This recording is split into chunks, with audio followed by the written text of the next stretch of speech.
À l'apéro, on a envie de fraîcheur, mettre les papilles en éveil. J'adore le Riesling, justement quand il est un peu sec, bien vibrant. On va aller en Allemagne, dans la Rheingau, une des grandes vigneronnes de cette région, Theresa Breuer, du domaine de Jörg Breuer, avec le Bergschlossberg de 2008.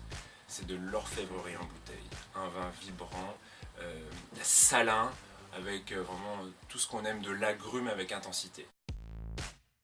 Comment on aime la Côte de Vaud? Bien épaisse, fondante, avec la peau croustillante. J'aimerais un vin à cette image. On va faire un petit voyage en Californie, dans la partie sud, côté de Santa Barbara, Santa Rita Hills. Un pinot noir assez atypique. Ratchbar, un ancien sommelier, a créé son domaine de la côte, respectant sa passion pour la Bourgogne. Et justement, cette Bourgogne, il y a quand même des grands codes qu'on retrouve dans cette bouteille. On est loin des codes américains, riches, opulents ou sucrés. Ce sont des vins épurés, léchés, des robes claires, des vins assez bas en alcool, des vins dangereux donc, parce qu'on en boirait beaucoup. Ma série préférée, House of Cards, un peu mystérieux, il faut réfléchir, plusieurs lectures. Je pense qu'il faut un vin à cette image, Porto, avec un grand vintage, Quintado et Subio 1995.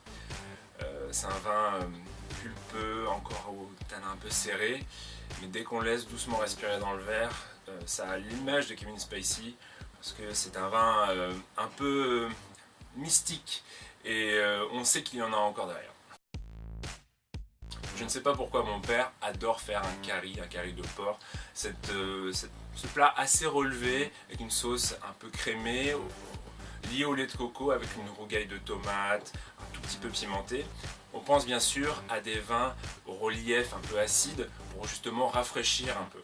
Je pense à un vin à base de Gruner Veltliner, un cépage typique de l'Autriche, donc direction le Korntal, le Lamm, un cru exceptionnel, magnifié par le Schloss Gobelsburg. Un vin somptueux de par sa richesse, son relief un peu épicé et sa longueur inouïe. Un Brunello di Montalcino, une des appellations stars de la Toscane, avec le Casebasse de Solterra. C'est tout simplement un mythe, un vin qui défie le temps, de par sa race, de par sa longueur. C'est un vin qui est hors des codes, mais celui qui a goûté ce vin se rend compte de la grandeur de cette appellation.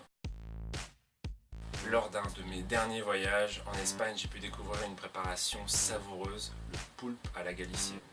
Le poulpe juste tiédi, taillé finement, un lit de pommes de terre, paprika, fleur de sel. On a envie, je pense, de rester dans les accents du sud, direction l'Andalousie avec un Oloroso avec Xérès de chez Hidalgo. C'est dangereux ce type de vin, un peu rafraîchi avec le poulpe. Comptez une bouteille par personne. En amoureux, j'aime rester dans les classiques, mais un classique un peu original. Direction la Champagne, avec un domaine qui m'est vraiment cher. Françoise Bedel, avec la cuvée Entre ciel et terre. La particularité, c'est le Pinot Meunier qui met en avant. C'est généralement le parent pauvre des cépages champenois, mais ici, c'est vraiment une grande réussite. Toujours en prévoir une deuxième au frais. On aime tous les asperges, notamment blanches en cette saison.